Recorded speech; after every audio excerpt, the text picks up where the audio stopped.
Uncle Tom, House Ninja, Bootlicker, Jones Defender. Y'all can call me whatever you want, as long as you also add in Truth Teller on that too, because bruh, I'm not about to sit here and ignore all this empirical data that we have, man.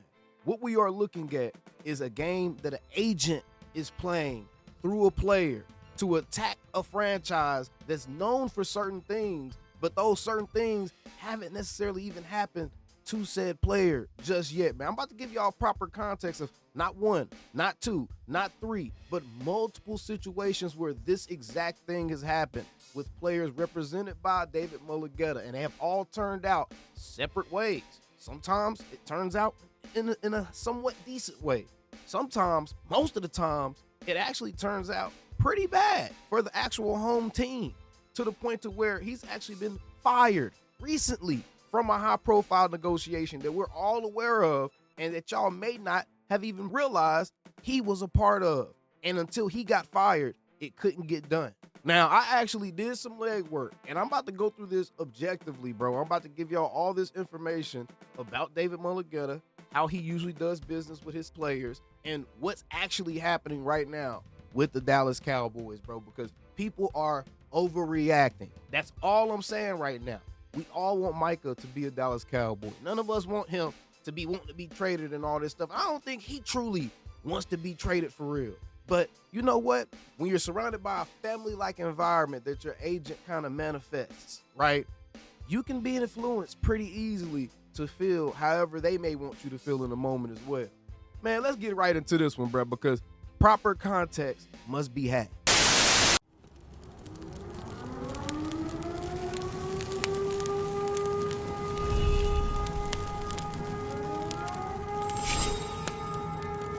Man, shut your up. Now, y'all see this. David Mulugheta, first agent in NFL history to negotiate over $1 billion in NFL contracts in 1 year. In 1 year. Okay? Now, there's a lot of stuff that actually takes place for this to happen. And some of that stuff ain't good stuff. We're going to start with the first story we're going to cover here today. T. Higgins had to part ways with David Mulugheta literally just last year to get his deal done with the Cincinnati Bengals. And let's read this article. Cincinnati Bengals wide receiver T. Higgins will be seeking a huge contract after the season, and a new agent is going to represent him in future negotiations. Higgins has parted ways with agent David Mulugheta, according to Kelsey Conway of the Cincinnati Enquirer. Mulugheta had represented Higgins for 4 years, essentially off of his rookie deal, because he goes and signs his first-round talent. He had 7 years straight. He had 7 years straight of signing a first-round talent out the NFL draft, right? So Mulugheta represented Higgins for 4 years. The timing of the report is interesting. Following Monday night's 27-20 win over the Dallas Cowboys, Bengals quarterback Joe Burrow was surprisingly candid when discussing Higgins' future with the team. Burrow said he is confident that Higgins, who is playing under the franchise tag this season, will be back with the team in 2025. I'm confident we're going to be able to do what it takes to bring T back. I know that I am going to do what it takes to get him back so he can have those talks. Those are going to be off-season discussions. I think we are excited about that opportunity. Higgins and the Bengals tried to work out a long-term deal this past offseason, but the two sides were unable to come to an agreement. Cincinnati also still needs to sign Jamar Chase to an extension, so many of us assume Higgins will be the odd man out.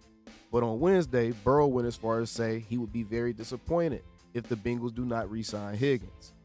ESPN's Dan Graziano reported the same day that there were rumblings that Higgins is pondering an agent change. It probably is not a coincidence that Burrow spoke up about Higgins' contract situation at around the same time the receiver fired his agent. All right. I want everyone to keep proper context about all of this, because y'all may be misconstruing some of the things that you're seeing. You may be thinking that the players are all uniting against the ownership when they all may be uniting for the Cowboys to show Micah Parsons, hey, bro, we want you here. We changed our profile picture. We want you here. We don't want you to feel like you need to go nowhere, bro.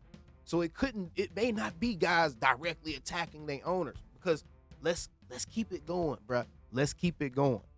Pay attention to how his situation with the Seattle Seahawks and Earl Thomas. Remember, Earl Thomas was a Seattle Seahawks great. He had been drafted there. He was homegrown, homebred, right?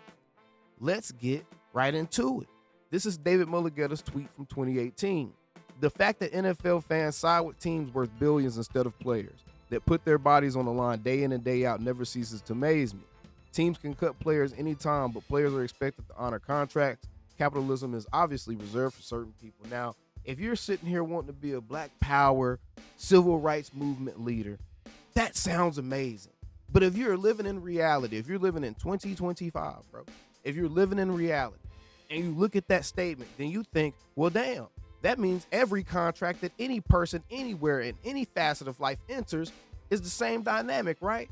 Because anywhere in life, yes, you enter a contract with somebody, but usually the person that has leverage in that contract situation, they do have the ability to terminate the contract if they don't feel like that you're honoring the terms of that contract or you're not living up to what they need you to be for that contract. There's always that clause in contracts for the person that's actually in a position of leverage doing the deal. So why are we sitting here acting like that teams, when they negotiate a deal with players that have a maximum value of a certain amount, just like anybody else? You can be a GM of Whataburger, and guess what? They'll say, hey, your salary is going to be $60K per year with the possibility of making $70K through bonuses. What's the difference between players signing a contract that says is worth $50 million, but it can be worth up to 62.5 with all the incentives hit? So it's a total value of 62.5, but that guaranteed amount, they get that money regardless, bro. It's guaranteed. It's in the word. So that's the amount that they're actually negotiating, bro. So why are we trying to place politics on common sense within business? That is a contract. That is literally what a contract is. So you're operating with that mindset. You're putting that skin over the way you're doing business as it is. You're selling that to the players. You're selling that to the fans that the players play for the teams of, and you're trying to make sure you're lowering the blowback from the fans for your clients, because that's part of how good you are at your job. That's why guys recommend you, because not only do you get them paid, but you keep the heat off of them too, because you know how to make them look like a victim, right? Let's look at how this situation with Earl Thomas actually played out. That situation played out to the point to where he had to actually leave the Seattle Seahawks because they weren't willing to acquiesce to everything that David Mulugheta wanted to happen within those negotiations. In the midst of that happening, remember, what's also interesting is, just like what's going on with the Cowboys, the Seahawks and left tackle Dwayne Brown agreed to a 3-year extension worth $36.5 million. That was July 28th. Can anybody tell me what day Jake Ferguson just got paid, bro? So what's so different from how the Seahawks was doing business and how the Seahawks paid somebody else first, even though they were in the midst of a larger negotiation with Earl Thomas? What's so different from that and what the Cowboys are doing? See, I'm only bringing that up because, bro, y'all are getting upset at these folks doing common business that every owner, every team across the league does. And the problem is fans are expecting the team. You're so frustrated with losing. Y'all are so emotional right now that y'all are wanting the players to do something that honestly is the responsibility of the fans. If y'all want to send a message to the Joneses, you don't tell the people that got the most to lose to try to send the message. You don't put that responsibility on the players, on Micah, on CD, on none of them dudes. The fans are the ones that have the most power as it pertains to sending the message. Stop going to games. Quit being a dope fiend and stop going to the games. Stop buying merch. Stop giving him money. That's how you make him act different if you really want him to act different. Control yourself. Don't try to make the people that have the most to lose do your dirty work. If you feel that passionate about it, bro, stop covering them. Stop making content about it. Stop giving them media coverage. Stop tweeting about it. Stop giving him what's making him money. And stop making the players do it for you. Cowboys fans, that's what the problem is. Y'all are mixing in how you feel about Jerry Jones and what he's done with what's actually happening for real. Because we're mixing realities right now. And this same thing happened with Jalen Ramsey and the Jacksonville Jaguars. He had Jalen Ramsey missing voluntary offseason programming. Micah wants to be a Dallas Cowboy so much. That message he sent out was capped, by the way. And I'm about to show y'all exactly what parts was Mulugheta. For real, for real. Jalen Ramsey did the exact same thing with the Jacksonville Jaguars, except Mulugheta was actually able to convince him to skip the offseason programming like he was trying to get Micah to do. He was trying to get believe me, he wanted Micah to skip them joints too. And the Jacksonville Jaguars was mad. And they were questioning Jalen Ramsey publicly about, man, you one of the leaders on the team. You know we going to try to pay you, bro. Why you ain't here?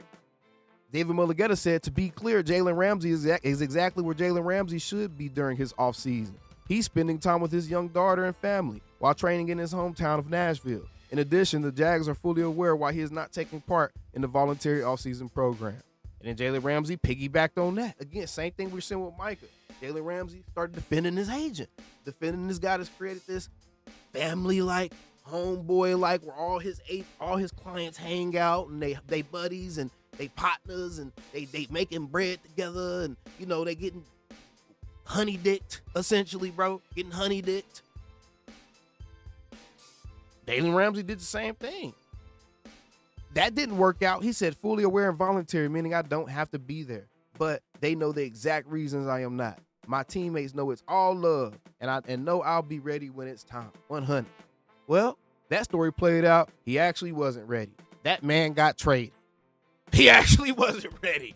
That man got traded. The only difference is the Cowboys owner actually cares about his star players for real. He has more of a relationship with his star players than the Jacksonville Jaguars owner does. Jacksonville Jaguars owner is an absentee owner, bro. The Cons are absentee owners. The Joneses love their players, bro. So Jerry don't get rid of his star players. So Mike ain't going nowhere, by the way. Mike ain't going nowhere. He can ask for a trade all he wants. Jerry got control over that man for the next 3 seasons. So unless he going to sit out, he ain't going nowhere. But this happened with Jalen. So I just gave y'all 3 separate incidents with 3 separate teams. And oh, by the way, the Texans almost didn't draft C.J. Stroud because David Mulugheta was his agent. And then David Mulugheta had to smooth that relationship over to get C.J. Stroud drafted at number 2. Look it up. Look it up. Look up David Mulugheta Texans beef. Look it up. So the Texans don't like doing business with this dude because he's known as the max dollar man. He's known as, I'm going to get you all the monies. And I'm going to make sure the fans ain't mad. The fans are rebelling against the teams. And here's the fact of the matter, bro. We love these players, but, bro, we grew up with the teams. The teams, the brand, the locale, the fact that team represents our demographic of people in that area. That's what we're fans of, bro. He's wanting to change that dynamic for the purpose of being the billion-dollar agent, bro. That's what we're seeing. And so when we look at the fact that we can look at empirical data and say, okay, Dak signed his contract September 8th. CeeDee Lamb signed his contract August 26th. Zach Martin, for those of y'all that's trying to pull the Martin Luther King I had a dream card. Zach Martin, big corn-fed white boy. August 14th, bruh. August 14th. Ezekiel Elliott. We know how much Jared loves Zeke. Walking around the locker room, hitting boys with the rat tail towel. We know how much Jared loves Zeke. September 4th. Brothers, it is August 1st. It was August 1st. And we hit the big red button, and we look at this and we say, yes, I wanted to be here. I did everything I could to show that I wanted to be a Cowboy and wear a star on my helmet. Okay, cool, whatever. I wanted to play in front of the best fans in sports and make this America's team once again. Okay, cool, whatever. The team my pops and I grew up cheering for away in Harrisburg, Pennsylvania, cool. Unfortunately, I no longer want to be here. I no longer want to be held to closed door negotiations without my agent present. That wasn't a problem until they didn't call your agent when you wanted them to call your agent, right? I no longer want to have shots taken at me for getting injured while laying it on the line for our organization, our fans, and my teammates. That's literally a direct line from that J.J. Watt tweet. Not only that, but what shots? Jerry literally only has talked about you in passing, bro, about guys getting injured. And he talked about Dak. He talked about Dak, Trevon, you. He was talking about just dudes getting injured in general. He was making a point to the reporter, asking him a question about getting your contract done and getting contracts done early. And Jerry said, just because you get the contracts done early don't mean that they're going to be here.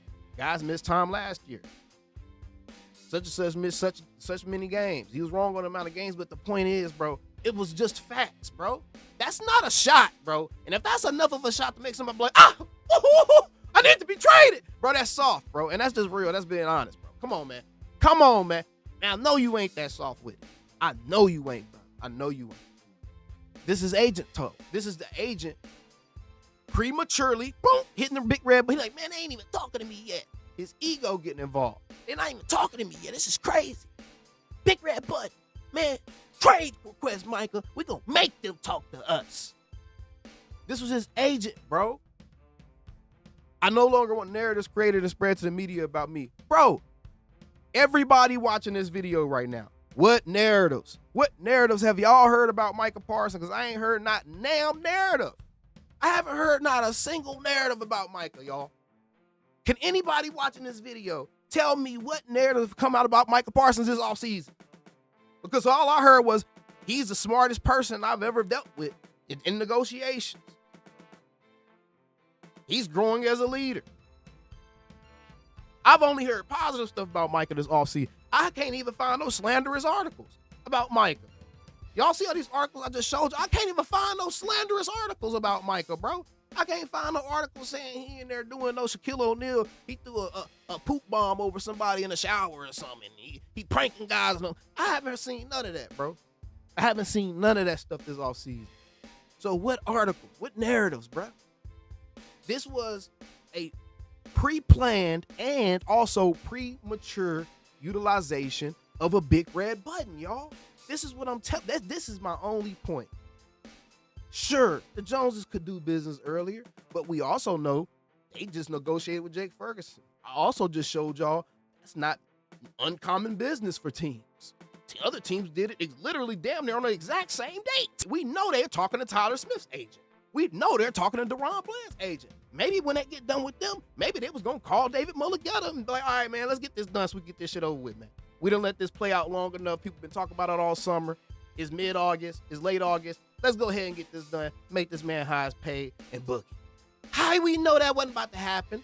Oh, we do know. Because it's literally happened every other time, bruh. Every other time. Every other time. Go look at all the other negotiations. There was other guys getting signed in between that, too. So why are we acting like that? August 1st was the time to push the big red. I could see if he got into the season and had to start be expected to play games and didn't have no contract. Then he be like, hey, man, what's going on? How y'all ain't hit my agent up? And it's the season that started. I ain't had a chance to practice all offseason. What the hell going on, Jerry? I could see that. I could see that. They know you out there at training camp. They know you've been working. They trust your work ethic. They know you've been working. We all know you've been working. We know your work ethic is high.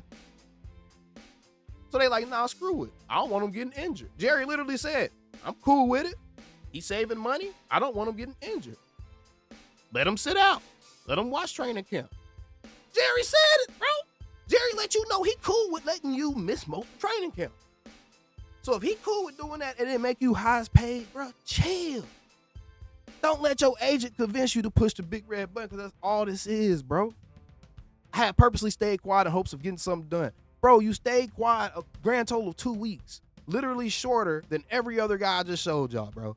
September 8th, August 26th, August 14th, September 4th. Those are the most recent ones.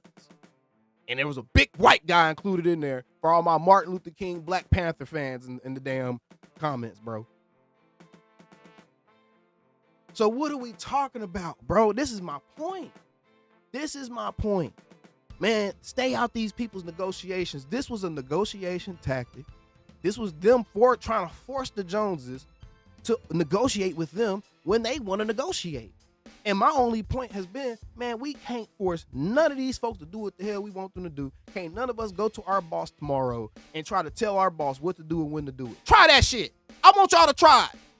And then realize how stupid that is that y'all trying to get these players to do that.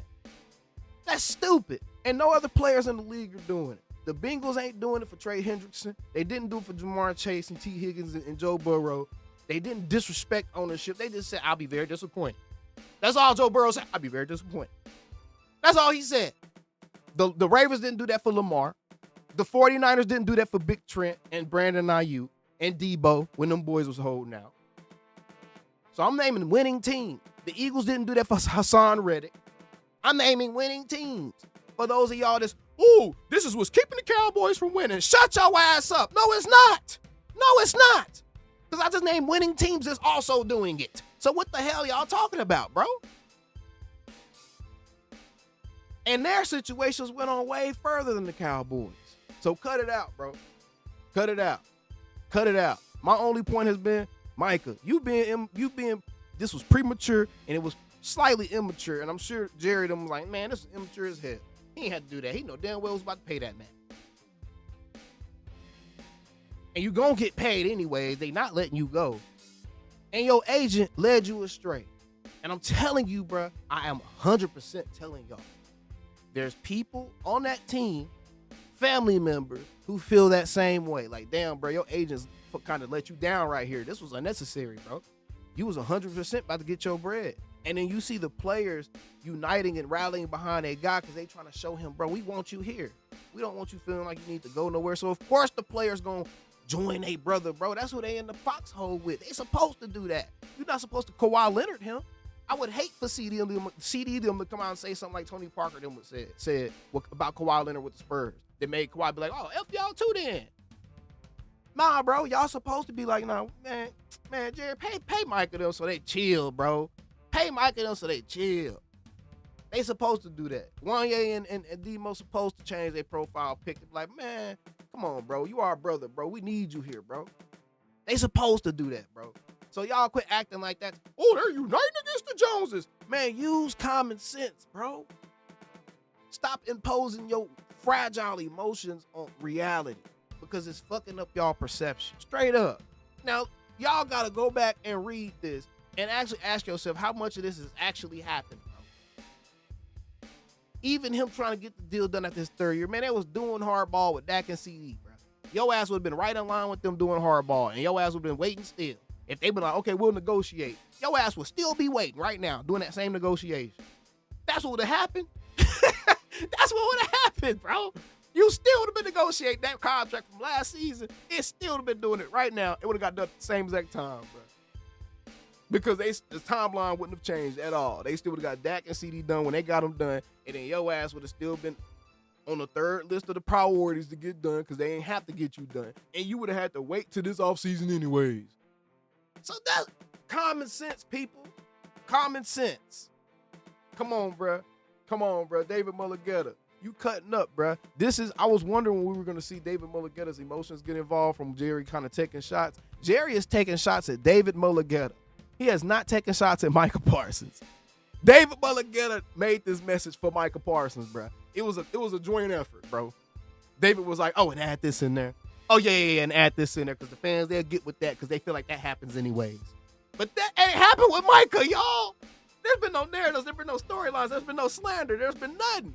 The most Jerry has done is mention him being injured last season in passing, in reference with another group of players, bro. That's enough to be like, trade me! Come on, dog. Cut it out, bro. Cut it out, bro. Either way, man, y'all go ahead and get mad in the comments below. I'll see y'all on the next one, man. Subscribe or not.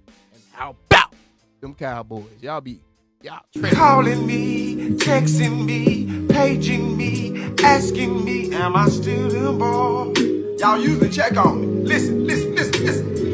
I'm still them boys. Hey! Woo! Hey! I'm still them boys.